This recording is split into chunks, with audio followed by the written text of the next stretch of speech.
Hey, I'm live. Awesome. All right. Rich Carey from Rich on Money, richonmoney.com. And I'm live again. Um, got my cool shirt on, advertising boutique coffee house in Bali. It's a trip I took to Bali a while back. Anyway, let me get started. In the video today, I'm going to talk about um, real estate, of course, but specifically today, I'm talking about five ways, the five best ways, best places to put your money when you're waiting, sort of like when you're waiting for that, you're waiting to buy a house and you don't know what to do with your money until you need that, I guess we're to invest your money for a down payment, right? You don't know if you're going to buy a house like in a year, 2, 3 years from now, you're waiting for that deal. What are you going to do with the money that's sitting around, sitting in an account of some kind, waiting for you to buy a house with it? Are you going to put that in a money market? Are you going to put that in the stock market? What are you going to do with that money? I'm going to talk about the best ways to handle that money just in a sec. But first, let me introduce myself. My name is Rich Carey, richonmoney.com. Some of you may not know me. I have a blog. I blog about real estate and finances.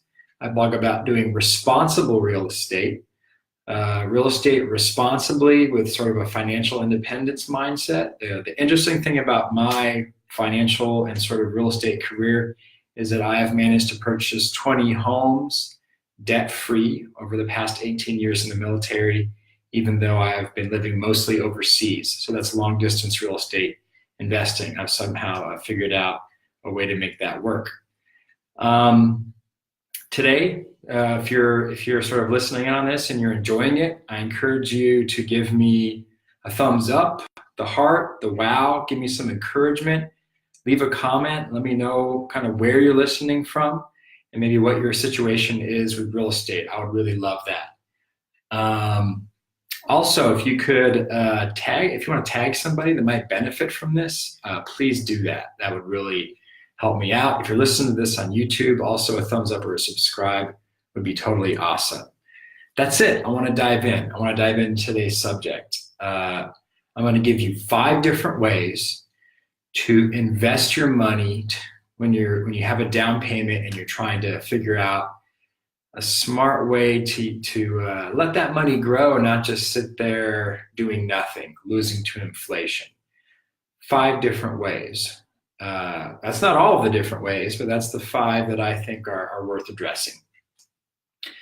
Before I get into that, let me first go into the thought process. What thought process should you have when approaching this problem? There's really 2 different issues that I see that you got to think about when you're thinking about what to do with your money while you're waiting to buy a house. And that is, 1, how long do you think you're going to wait to buy a house? What's your time frame? How long are you going to wait?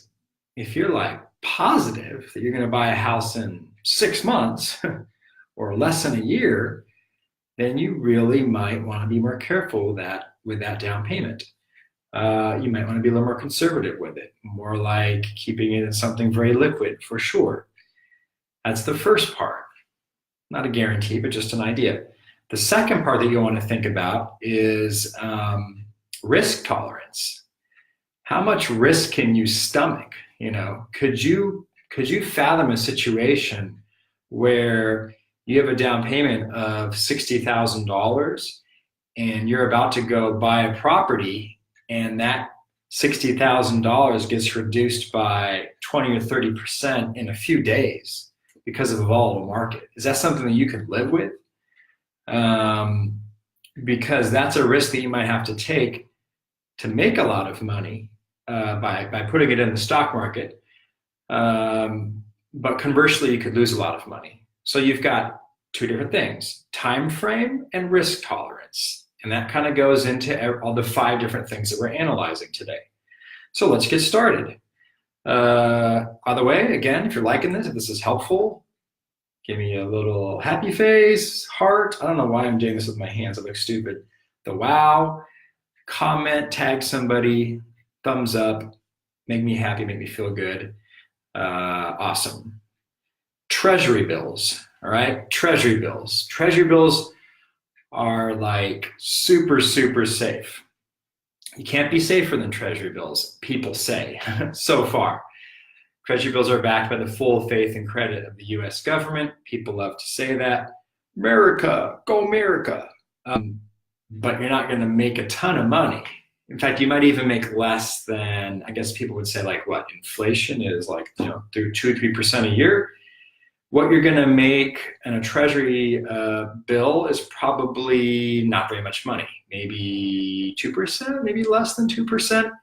It's not going to be that high in a treasury bill. Also, a treasury bill, you might need to buy a lot. They usually want you to buy a large amount so you can get that, maybe like $10,000 all at once. They want you to hold it for a certain amount of time, maybe like a year. I think there's better options out there, but I wanted to say treasury bill first because of how safe it is. I know a lot of you just, love safe and just want to feel like nothing's going to happen to your money. You just want to be careful. So treasury bill is what I wanted to say first. Go America, safest thing in the world, investing in the full faith and credit of the U.S. government. I love you, America. I don't want to get too political here. Let's see, next.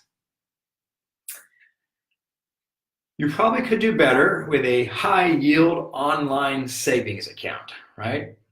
I mean, you can get a savings account. You can go into a bank and get a savings account. But these days, getting a online savings account is going to give you a higher interest rate than going into a bank, normal brick and mortar savings account, because those savings account, you got to pay for the teller and the AC and the facilities and everybody's salaries, blah, blah, blah. But if it's just like an online bank, you can do away with all those extra expenses. You can get a higher interest rate on a savings account. I provide a link in my blog article on this particular subject, which like accompanies this video, a link to all the different high yield online savings accounts that kind of lists the ones that are popular right now that are giving around 2% interest. So you get 2% interest right now on something like that, and that's pretty good. 2% interest is pretty good for something that is FDIC insured up to $250,000 per person per account. You're safe. And it's totally liquid. You can take it in and put it back, pull it out, put it in as much as you want, as often as you want. You don't have to buy it or sell it like you would if it was a mutual fund or a stock. You don't get penalized for taking it out early. It's just like easy money. But it's not making a lot of money. It's only making 2%. You got to live with that. That's a pretty safe option. If you're going to buy a house in 6 months, 9 months, a year, pretty soon, you don't have to, oh man, I want to make 5, 6, 7, 8%. I don't want to make just 2%. I wouldn't, I don't know if I personally want to fret over making a couple more percent on a couple $1,000s for a couple extra months. I think I'd just be happy with that liquidity and be happy with just something like this, a high yield online savings account. That's number 2. Hey, going back to it again, if you're happy with this, like it, heart it, wow it, comment, and tag a friend if this is going to be useful for them. So very much like a high yield online savings account, I'll also mention number 3, which is a similar thing. It's a money market account. A money market account really is kind of like a savings account. It's almost the same thing. Your money's sort of like invested in government bonds. It operates almost exactly like a savings account, but just a slight differences. You end up getting about the same interest rate as we talked about with the online savings account. You're going to get about 2% interest in a money market account, which is invested in very safe stuff like government bonds, are almost the same as cash. Cash equivalents pretty much to you. You're not going to see much difference to you, whether it's a money market account or an online savings account. It's going to feel the same. You can take money in and out as much as you want. You're getting 2%. It's FDIC insured. Make sure it is. I believe it is. So it's liquid. The two are almost comparable. I don't see a large difference. I recommend them unless you're, just willing to put your money at a little more risk to make a little more money. But I like those two. Nothing wrong with that. Both better than Treasury Bill, in my opinion, because it has its limitations and it makes a little bit less money. So that's it for the first three: Treasury Bills, high yield online savings account, money market account. CDs, certificates of deposit. You can make a little bit more with a CD. I've never really used CDs before, but some people like them. I feel like old people like them. I don't know if that's like rude to say, or I don't know if some of you think that I'm old because you're millennials or something. But in my mind, I go, old people use CDs, or I've never used them. I just have this weird bias against them or something. But with a CD, you're going to get slightly more interest out of your money, but you're going to have slightly more limitations on it. You're going to have a little bit more trouble getting at that money. Let's say you put your money in a CD. You got to put your money in a CD for an amount of time, like 6 months or a year or 3 years or 5 years. And then you're not supposed to touch the money for that amount of time. It's like stuck. And if you want it back, then like you lose the extra money that you're supposed to get. Like you lose the interest or part of the interest you're supposed to get. But here's an example. Oh, and by the way, I think I have a link also in the blog post on this one. I have a link to good CDs, like as of like this month, which I think is October of 2018, like the good CDs right now that are making, and approximately what they're making. There's a link in there.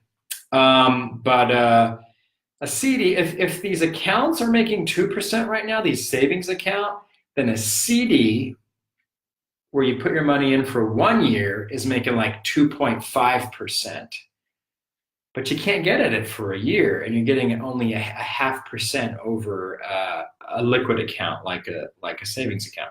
I don't know if that's worth an extra 0.5%. 3 to 5 years in a CD will get you 3%.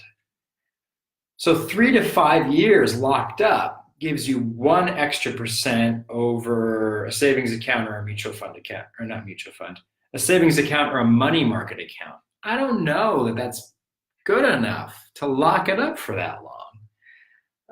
I don't think I'd bother with that.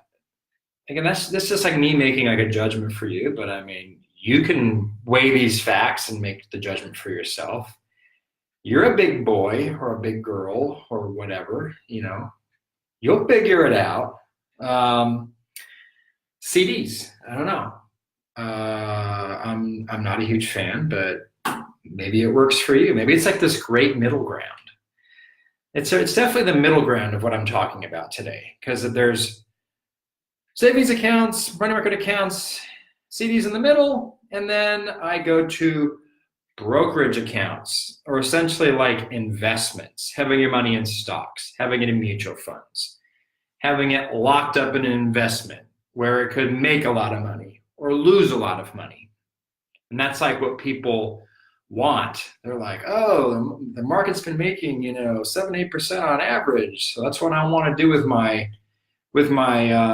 down payment while I'm sitting around waiting. I want it to make 7 or 8% on average. That's what a lot of people are thinking. There's a risk in that. But first, let me get back to just brokerage accounts in general. So you could have your down payment in a brokerage account, and you can like do whatever the hell you want with it, right? You could buy Netflix stock with it, or Apple stock, or the hottest, like IPO for a new, a new drug like Viagra that could just blow up or something, whatever, right? And you could quadruple it or 100 times it in a month. Sure, the opposite is also true. It could go like down to zero very quickly if you did something risky like that. Risk tolerance. Do you really want to do that? Of course, you could do something like that. But you could do that in a brokerage account with your down payment. I don't recommend it. That's Doesn't seem like a very prudent thing to do, somebody who's a real estate investor and has any brains. Now, what I will talk about is what I have been doing my entire career. This is the part where we're talking about what have I done? What have I been doing with my cash on hand my entire investing career, ever since like 2000 until now? It's always been sitting in index funds, specifically the S&P 500 index fund. And I think maybe more recently I've switched to the total market index fund, which is almost exactly the same thing. But I just keep my extra cash in index funds. And I've done that my entire career. Here's the thing about the market and index funds and this sort of line of thought, and that is, on average, the market or having your money in index funds, this is like Warren Buffett 101, you're going to make like 8% on average if you have your money invested over the long term in an index fund like the S&P 500 index.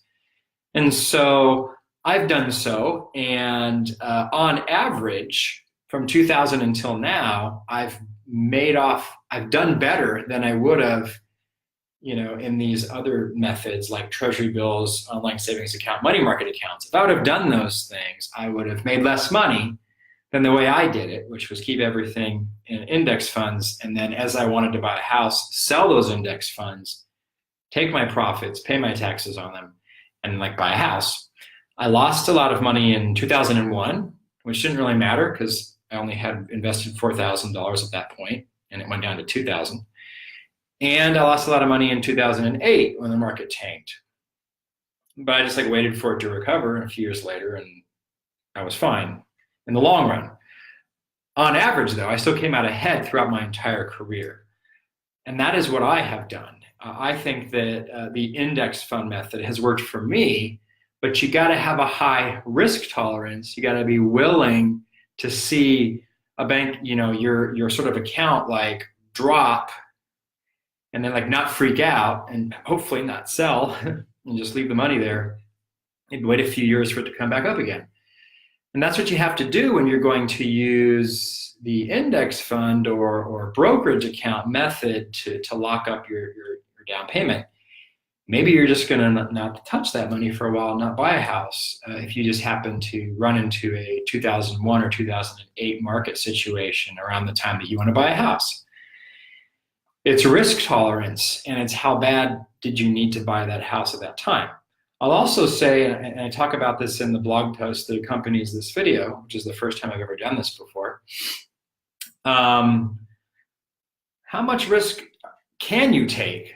I mean, I own 20 houses and they're all paid off, okay? So if I'm gonna buy my 21st house and I'm saving up a down payment for that, how much risk can I take on my 21st house if I have no debt?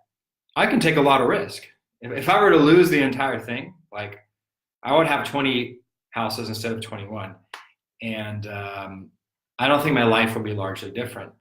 Now, if I was, I use this example in my blog post, and you could substitute single dad, but I used single mom.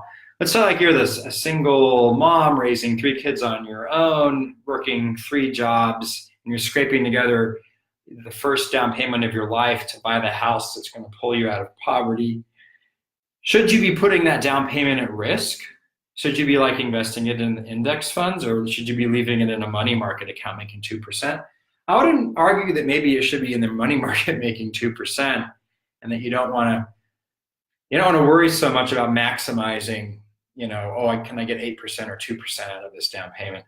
Because you don't want to lose that down payment. You want to make sure that you can buy that house when the time comes. So that's kind of how I would approach this whole thing. Is you got to look at your own situation. You got to look at your own risk tolerance. You got to look at your own background. You got to look at the whole picture, your time frame for buying a house, risk tolerance. Consider the 5 things I talked about: Treasury bills, online savings account, money market, CDs, brokerage accounts. Think about what I did. Does that make sense for you, or does that seem like crazy town to you? Totally your decision. and make the best decision for you. That's all I can say. I hope you liked today's video and or blog post. If you liked it, again, thumbs up, comment about it, share this, tag a friend, subscribe. Happy face, heart me. Love you all. Good times. Peace out.